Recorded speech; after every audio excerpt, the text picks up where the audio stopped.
오늘은 산상순 마무리하는 날입니다. 마지막 날입니다. 산상순 마지막 날인데요. 제목은 이것입니다. 구원 얻는 믿음이란 무엇인가?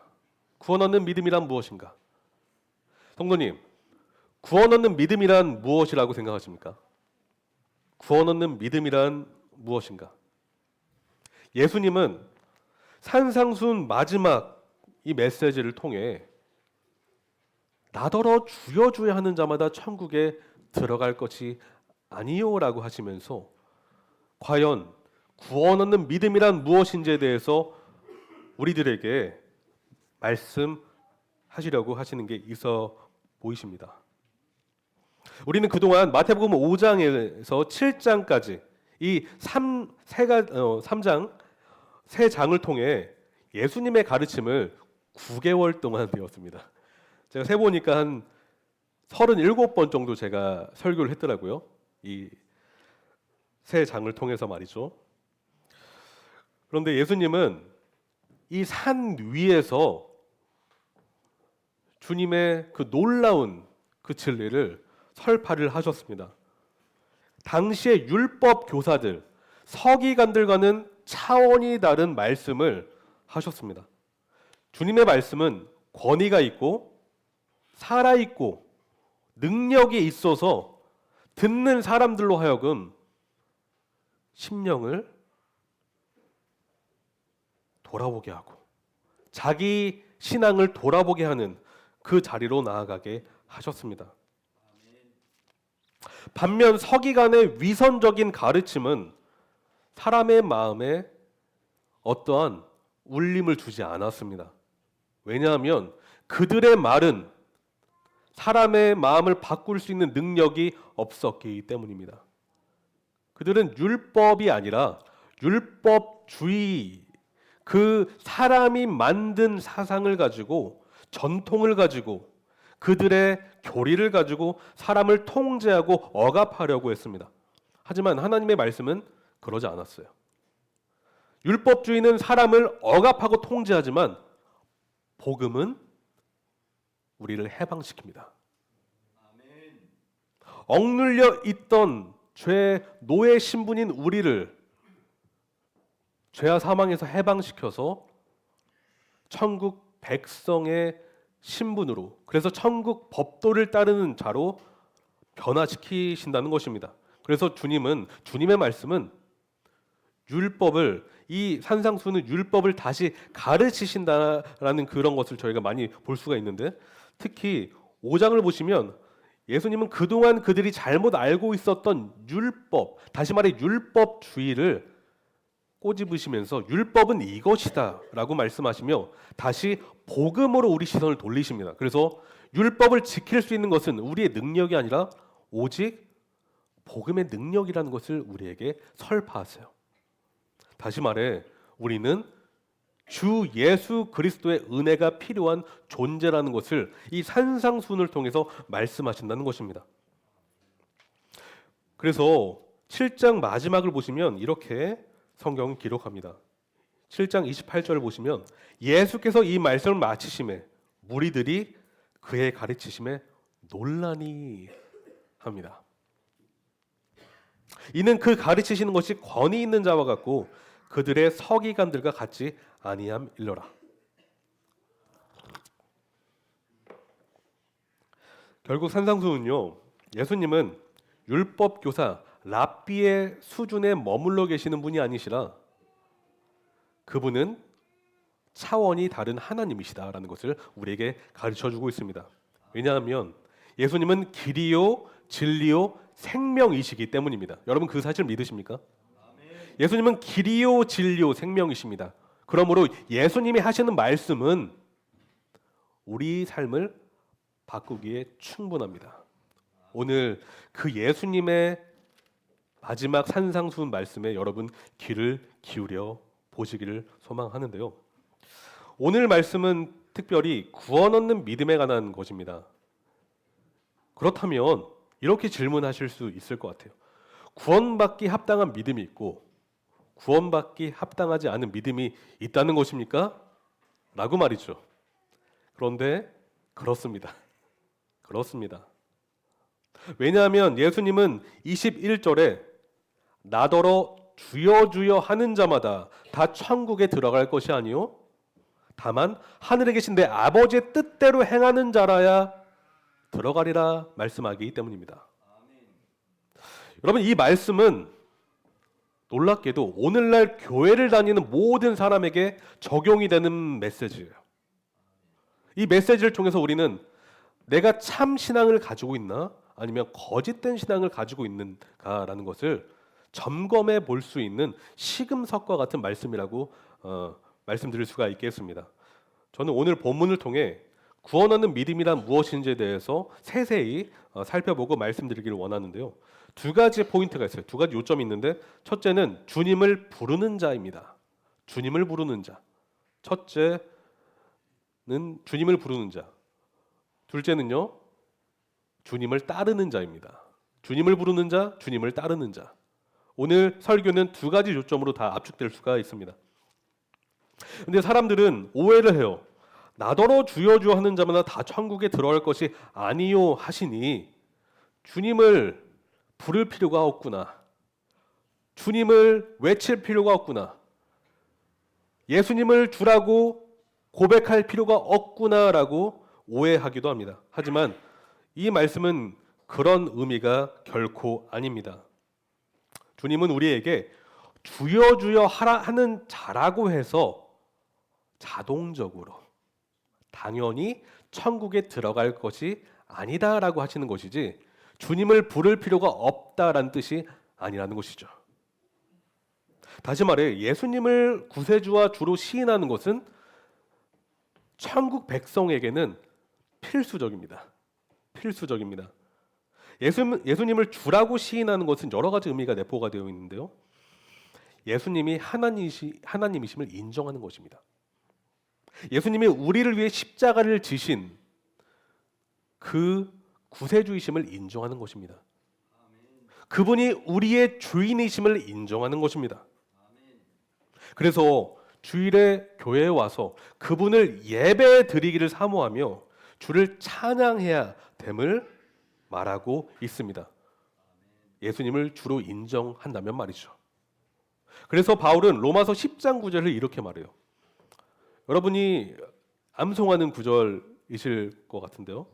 내가 만일 내 입으로 예수를 주로 시인하며 또 하나님께서 그를 죽은 자 가운데서 살리신 것을 내 마음에 믿으면 구원을 받으리라. 여기서 바울은 뭐라고 하고 있죠? 내 입으로 예수를 주로 시인하며 주인으로 시인한다는 것입니다. 우리가 예수님을 그저 우리를 구원하시는 분으로만 모시는 것이 아니라 우리 인생의 주인으로 모시는 것이 구원받기 합당한 믿음이다라고 하는 것이죠. 과거 제가 신학대학원을 다닐 때 조직 신학 교수님 그 기독론을 배울 때가 있었어요. 기독론, 그러니까 그리스도 예수에 대한 그런 강의였는데요. 수업 중에 한 학생이 질문을 합니다. 교수님, 예수님과 복음에 대한 이해가 없어도 구원받을 수 있나요? 교수님은 말씀하십니다.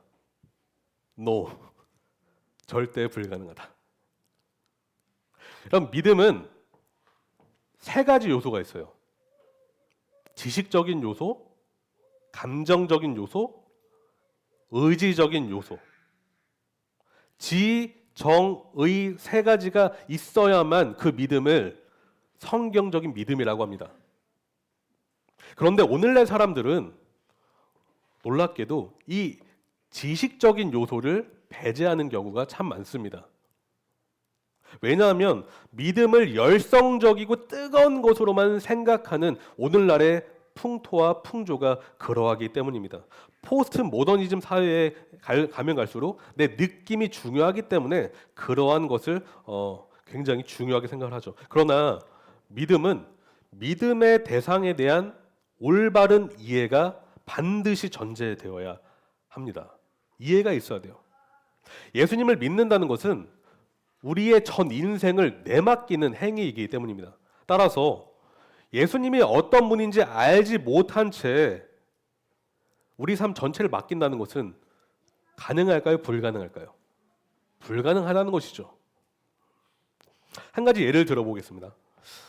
우리 결혼하신 분들도 계시고 앞으로 결혼을 앞둔 분도 계시는데, 여러분들은 결혼하실 때 배우자에 대해서 전혀 모르고 결혼을 하셨나요? 아니면 좀 그래도 배우자를 알고 결혼하셨나요? 네, 알고 보니까 제가 알고 있던 게 다 틀렸습니다. 네, 그런데 저희가 어느 정도는 배우자를 알려고 노력했고 알았기 때문에 확신을 가지고 결혼하지 않으셨습니까? 배우자를 전혀 모르고 전혀 알지 못한 채 결혼한다는 것은 그거는 굉장히 무서운 일입니다. 왜냐하면 결혼은 전 인생을 그 사람과 함께 한다는 것인데 어떻게 배우자가 누구인지 모른 채 어떻게 결혼을 하겠습니까? 그렇죠. 그런데 성경은 신랑을 예수님이라 가지고 신부를 바로 교회라고 하고 있습니다. 그러므로 우리 신부인 우리가 예수님과 결혼을 할 때, 다시 말해 주님과 연합을 하는 그 구원의 단계에 이르기 전에 우리가 예수님을 전혀 모른다라고 했을 때는 그분께 우리의 인생을 맡길 수가 없다라는 것입니다. 정리하자면 믿음은 예수님을 아는 지식이 반드시 있어야만 됩니다. 저는 이를 복음의 지식, 복음에 대한 지식이라고 말하고 싶은데요. 전 여러분께 묻고 싶어요. 여러분은 복음을 잘 알고 계신가요? 저는 많은 분들한테 여쭤봤어요. 우리 청년들한테도 여쭤보고, 교회 오래 다닌 그런 분들한테도 여쭤보고, 제 친척들, 가족들한테도 물어봤습니다. 복음이 뭐예요? 근데 놀랍게 복음을 잘 설명하지 못한다라는 것을 제가 발견해요. 복음을 설명하지 못한다. 여러분, 복음을 설명하지 못한다는 것은 굉장히 큰 일입니다. 왜냐하면 우리가 교회 다니는 이유가 복음을 더 알고 복음을 살아내고 복음에 대한 그 마음을 가지고 주 예수를 더 높이려고 다니는 것인데, 복음을 모른다는 것은 이것은 심각한 문제입니다. 여러분은 복음이 무엇이라고 생각하십니까? 누군가가 여러분에게 복음이 뭐예요? 라고 물어본다면 복음은 이거예요 라고 자신 있게 답하실 수 있으시겠습니까? 우리는 복음이 무엇인지 설명할 수 있어야 됩니다. 모든 내용을 다 설명하지 못하더라도 그 핵심이 무엇인지는 알고 설명할 줄 알아야 된다는 것입니다. 왜냐하면 설명하지 못하는 지식은 이해한 지식이 아니기 때문입니다. 여러분은 무죄하신 예수께서 우리 죄를 대신해서 십자가 그 사형, 그 형벌을 받으시는 사실을 알고 계십니까? 그런데 본래 그 형벌의 대상은 예수님이 아니셨습니다. 누구였죠? 바로 저와 여러분입니다. 저와 여러분. 왜냐하면 우리는 하나님을 부정하고 반역하며 불순종을 일삼는 불법을 행하는 자들이었기 때문입니다. 그래서 로마서 3장 23절은 모든 사람이 죄를 범하였음에 하나님의 영광에 이르지 못하더니, 뭐라고요? 모든 사람이 죄를 범하였음에 하나님의 영광에 이르지 못하더니. 복음은 기쁜 소식, 좋은 소식입니다. 그런데 좋은 소식이 나에게 이해되어지고 받아들여지기 위해서는 먼저 무엇을 알아야 되는 줄 아세요? 나쁜 소식을 이해해야 돼요. 나쁜 소식을 받아들여야 돼요. 나쁜 소식을 믿어야 됩니다. 그 나쁜 소식이 내 마음에 들어와야만 좋은 소식이 내 것이 될 수 있다는 것입니다. 성경에 의하면 어머니 뱃속에 있을 때부터 우리는 이미 죄인으로 태어났다라고 말하고 있습니다. 시편 51편을 같이 보실까요? 시편 51편. 시편 51편 5절을 같이 읽겠습니다. 시편 51편 5절을 같이 한번 읽겠습니다. 시편 51편 5절 우리 한 목소리로 같이 읽어보겠습니다. 시작. 내가 죄악 중에서 출생하였으며 어머니가 죄 중에서 나를 잉태하였나이다. 다시 한번 읽어볼까요? 내가 죄악 중에서 출생하였으며 어머니가 죄 중에서 나를 잉태하였나이다. 세상은 정반대로 죄의 개념을 정해요. 어떻게 정하냐면요, 범죄했기 때문에 죄인이 됐다라고 말합니다. 무죄한 자가 죄인이 되는 이유는 범죄를 했기 때문에 무죄한 자가 죄인이 되었다. 다시 말해 범죄한 자를 죄인으로 정죄한다는 것입니다. 하지만 성경은 정반대입니다. 우리가 범죄하는 이유는 이미 죄인으로 태어났기 때문에 범죄하는 것입니다. 여러분, 죄의 본질은 하나님의 영광이 아니라 자기 영광을 추구하며 사는 모든 것을 뜻하기 때문입니다. 죄는 하나님 떠나서 하는 모든 것이 다 죄예요. 성경은 죄를 그렇게 말하고 있습니다. 그래서 모든 사람이 다 죄인이며 죄를 지었다라고 성경은 선포하는 것입니다. 안타까운 사실은 이것입니다. 우리 스스로는 죄의 문제를 해결할 수 없다는 것입니다. 여러분은 여러분의 착한 행위로 여러분 죄를 해결하실 수 있다라고 믿으십니까? 여러분의 도덕적인 행위로, 도덕적인 그런 삶으로 여러분 죄의 문제를 해결하실 수 있다라고 생각하십니까? 여러분, 그렇게 생각하신다면 오늘 이 말씀을 다시 한번 귀 기울여 들어보십시오. 하나님은 결코 단 한 명도 스스로 죄의 문제를 해결할 수 있는 사람이 없다라고 하십니다. 그래서 우리에게 예수 그리스도를 보내주신 것입니다. 예수님이 오신 이유는 우리가 그 죄를 해결할 수 없기 때문에 오신 것입니다. 우리는 하나님의 은혜 없이는 자기 영광, 자기 사랑, 자기 신념의 늪에서 결코 벗어날 수 없는 존재라는 것입니다. 그래서 복음은 먼저 우리 존재의 무능력함, 우리 존재의 연약함, 우리 존재의 악함을 선포하는 것입니다. 이 복음을 받아들이지 않으신다면 여러분에게 진짜 복음은 주어지지 않을 것입니다. 왜냐? 기쁜 소식은 먼저 우리 인간의 이 악함을 인정할 때 복음이 기쁜 소식으로 우리에게 다가오기 때문입니다. 그러나 복음의 기쁜 소식인 줄 아시나요?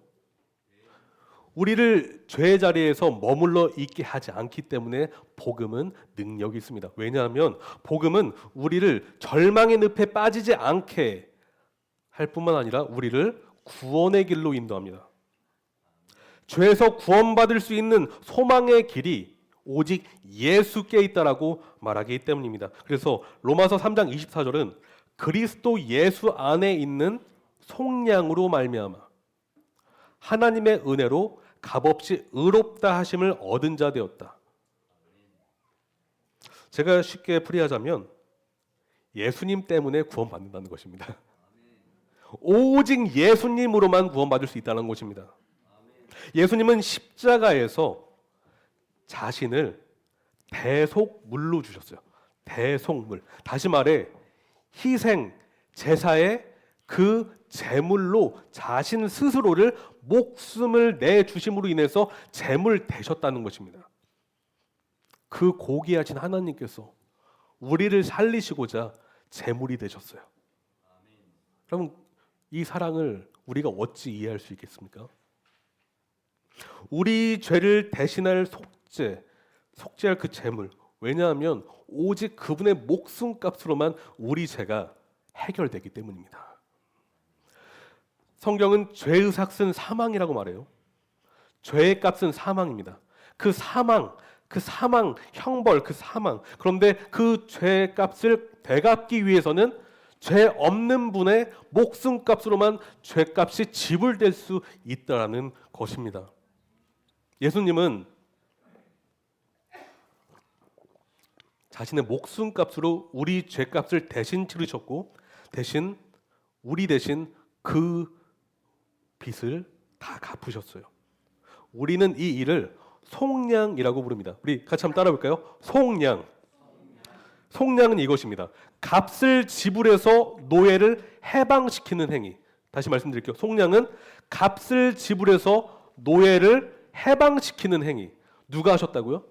예수님이 하셨다는 것입니다. 예수님의 그 피값이 우리를 속량했습니다. 출애굽 역사를 한번 보십시오. 출애굽 역사는 그리스도 예수의 구속사를 예표하는 그림자와 같은데요. 여호와 하나님은 모세를 들어쓰셨어요. 모세를 통해 애굽의 노예였던 이스라엘 백성을 자유인의 신분이 되게 하셨습니다. 그래서 10가지 재앙을 보내셨고 홍해를 가르게 하셨죠. 그런데 여러분, 모세보다 훨씬 더 위대하신 분이 지금 우리에게 계세요. 그것이 바로 예수님이세요. 모세는 이스라엘 해방을 주도했지만 백성의 죄값을 대신 치르지는 못했습니다. 하지만 예수님은 스스로 백성의 죄값을 치르시고자 희생 제물이 되셨습니다. 그분은 우리를 위해 피를 흘리셨습니다. 죄와 사망에서 해방될 수 있는 유일한 길은 오직 예수 안에만 있습니다. 여러분, 이 사실을 믿으십니까?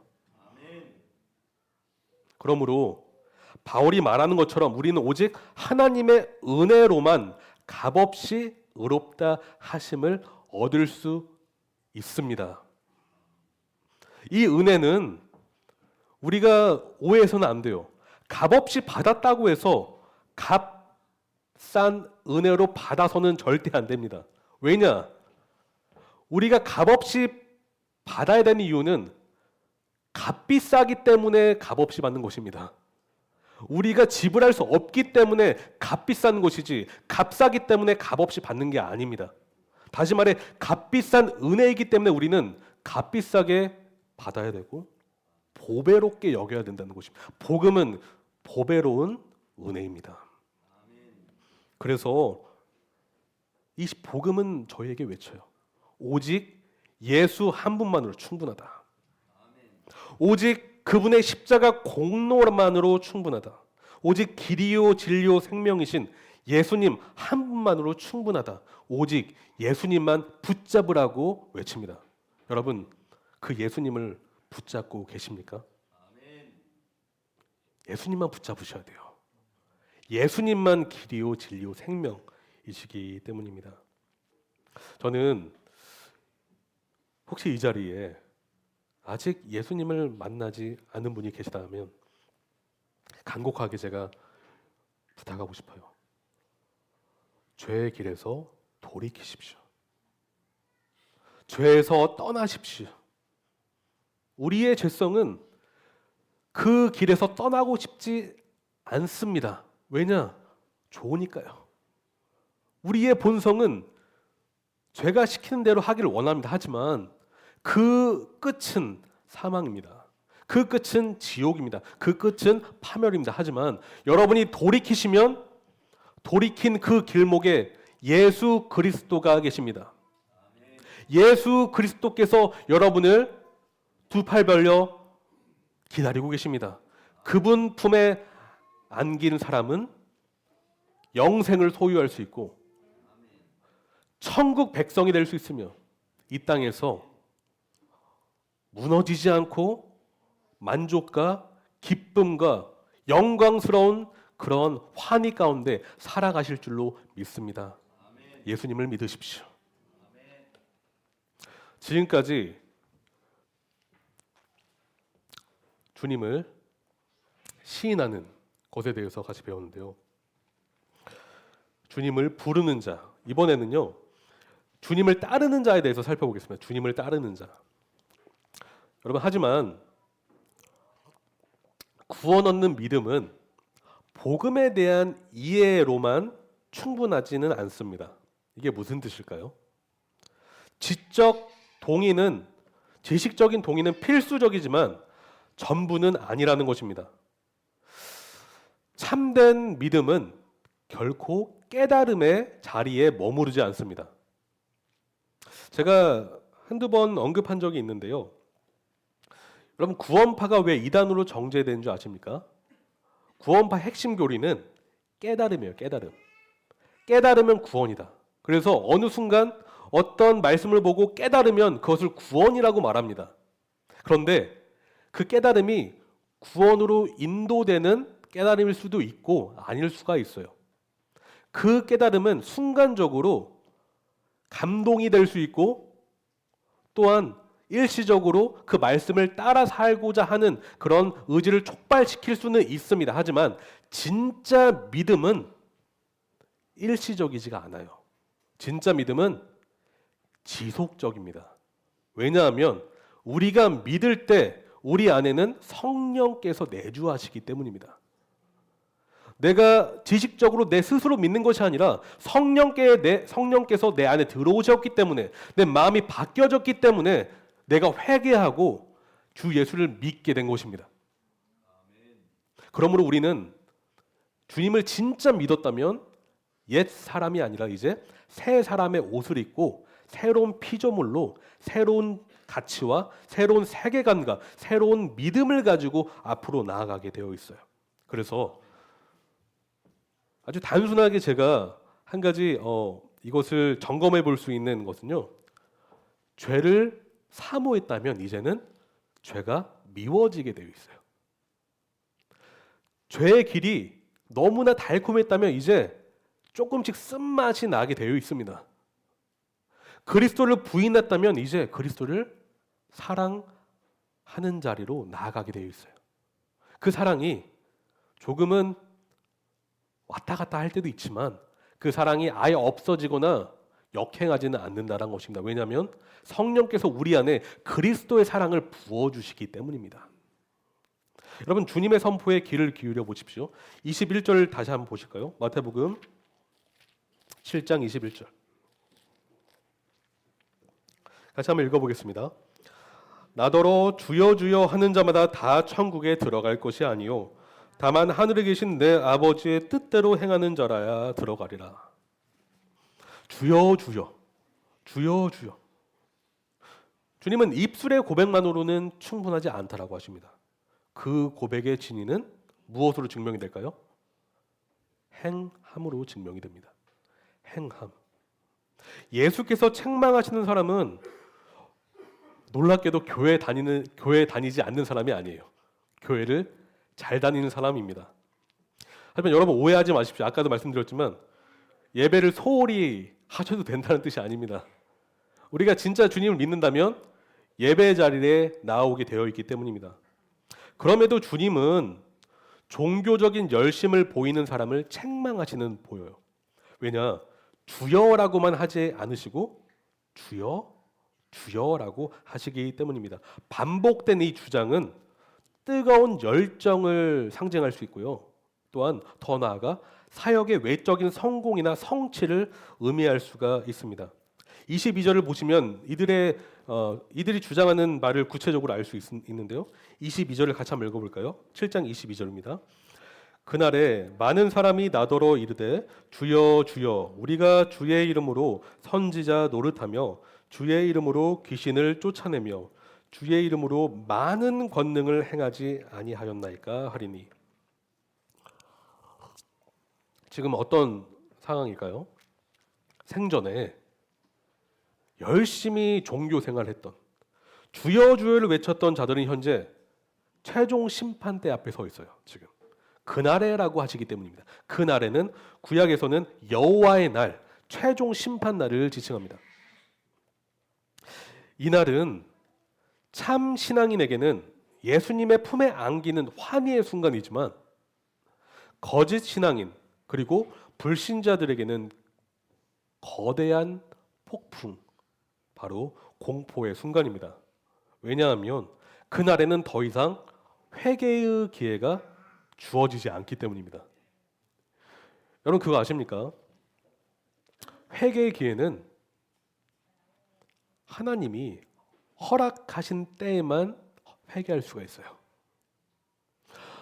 나중에 해야지, 나중에 회개해야지, 나중에 믿어야지, 때는 늦습니다.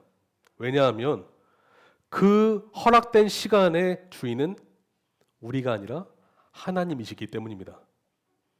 만약에 예수님 믿지 않으신다면 오늘 회개하시길 소망합니다. 그날이 오늘이어야 됩니다. 그런데 그 날에는 오직 선악에 대한 심판만 있을 뿐인데요. 피고석에 앉은 사람들 중에는 굉장히 억울해 보이는 사람이 있어요. 재판석에서 재판장에 가면은 억울한 사람들이 꼭 있잖아요. 그렇죠? 억울한 무리들이 있는데 이들은 억울할 법도 합니다. 왜냐하면 교회에 열심히 출석을 했고 열심히 봉사를 했고요. 심지어는 주의 이름으로 큰 일들로 했습니다. 심지어는 그들 중 목사도 있고 집사도 있습니다. 선교사도 있고 전도사도 있고 직분자들이 많습니다. 왜냐하면 그날에 적은 사람이라고 하지 않고 뭐라고 하고 있죠? 많은 사람이 나더러 이르되라고 하고 있기 때문입니다. 이들은 주님께 항변을 해요. 평소에 습관처럼 외쳤던 주여 주여를 입술로 고백하면서 말입니다. 첫 번째 종교인이 이렇게 항변을 해요. 변론을 하는데 주님, 저는 주의 이름으로 하나님의 말씀을 예언하고 진리를 선포했습니다.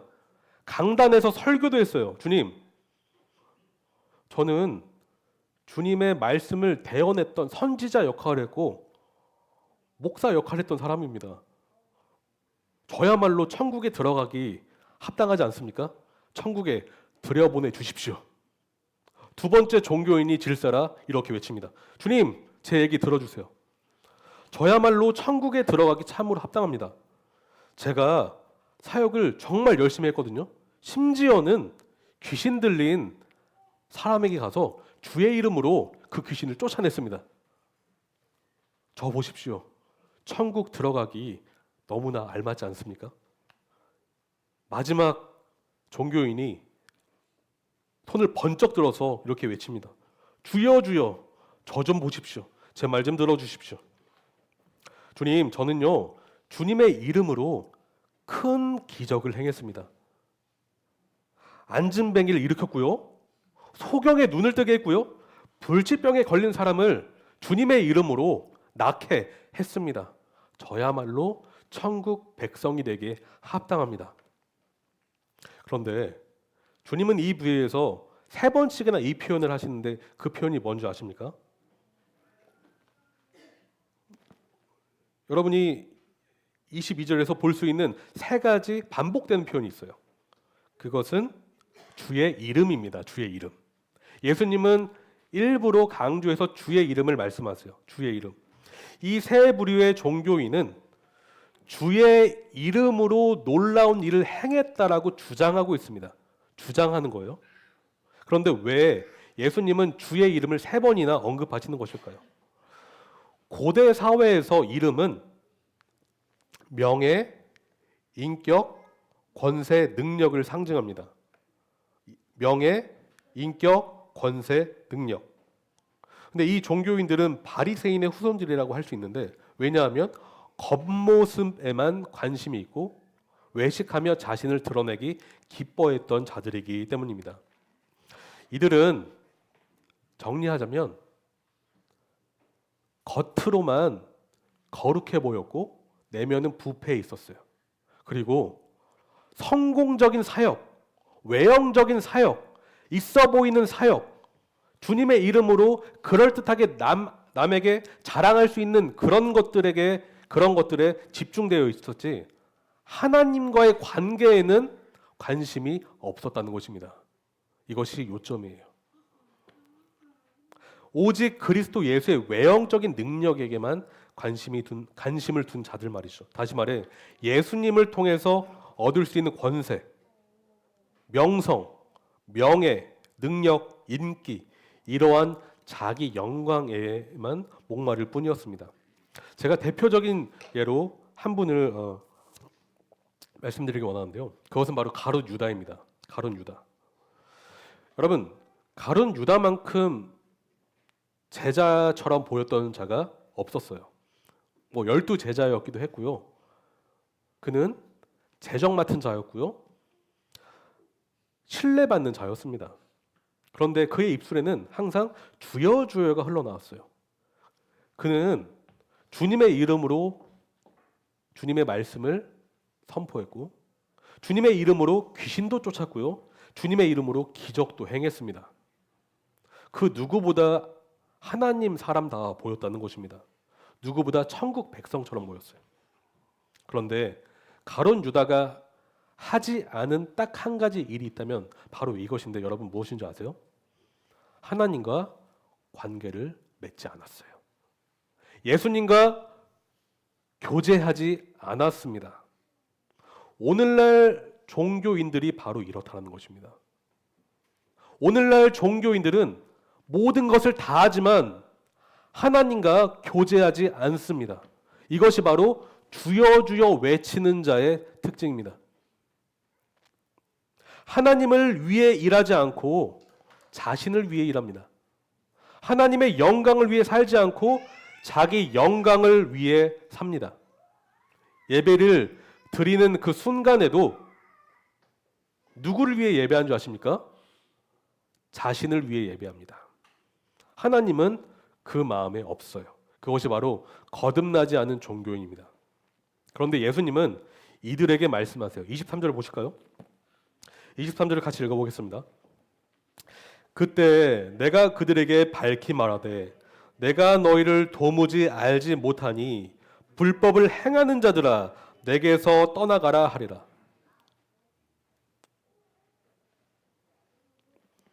무슨 말씀이죠? 주님, 저는 주님의 이름으로 일을 했습니다. 하지만 주님은 말씀하세요. 내가 그들에게 밝히 말하되 내가 도무지 너희를 알지 못한다. 여기서 안다라는 이 헬라어 동사는요, 지식적인 알미 아니라 경험적이고 관계적인 알의 그 의미의 단어예요. 다시 말해 남편과 아내만 나눌 수 있는 그 친밀한 교제, 그 관계적인 알을 말하고 있습니다. 우리가 주님의 이름으로 아무리 많은 일을 한다 할지라도, 크고 위대한 업적을 쌓는다 할지라도, 선한 일을 행한다 할지라도 하나님 시선에서 그것이 무엇이 될 수 있을까요? 불법이 될 수 있다는 것입니다. 우리 기준에는 그것이 선해 보일지 모르지만 하나님 기준에서는 그것은 불법이 될 수 있습니다. 그 불법의 기준은 하나님을 떠나서 하는 모든 일, 그것을 가리키고 있습니다. 가장 중요한 일은 일이 아닙니다. 관계입니다. 여러분은 하나님과의 관계에 집중하고 계십니까? 저는 우리 교회 성도님들, 집사님들 너무 감사드립니다. 왜냐하면 각자 맡은 일을 너무도 신실하게 잘 해주고 계시기 때문입니다. 그런데 저를 포함해서 우리 교회 성도님들, 이 말씀을 다시 한번 집중해서 보셔야 돼요. 저도 마찬가지입니다. 우리가 정말 하나님 일을 하는데 무엇을 위해 일을 하는지, 그 일 하기 전에 예수님과 가까워지기 위해서 마음을 쏟고 있는지 우리를 되돌아볼 필요가 있습니다. 우리는 하나님과의 관계에 먼저 집중해야 됩니다. 관계가 무너지면 아무것도 되지 않는다는 것을 기억하십시오.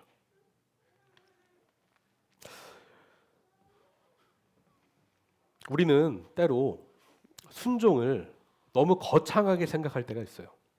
여러분은 순종을 어떻게 정의하세요? 때로는 우리가 순종을 생각할 때 위대한 사역, 눈에 보이는 헌신, 괄목할 만한 성과로 오해하기도 합니다. 하지만 하늘 아버지는 우리 자녀인 우리에게 그런 것을 원하시지 않으세요. 하나님과 매일 교제하면서 그분과 한 걸음 두 걸음 같이 걸어가길 원하세요. 하나님이 원하시는 그것이에요.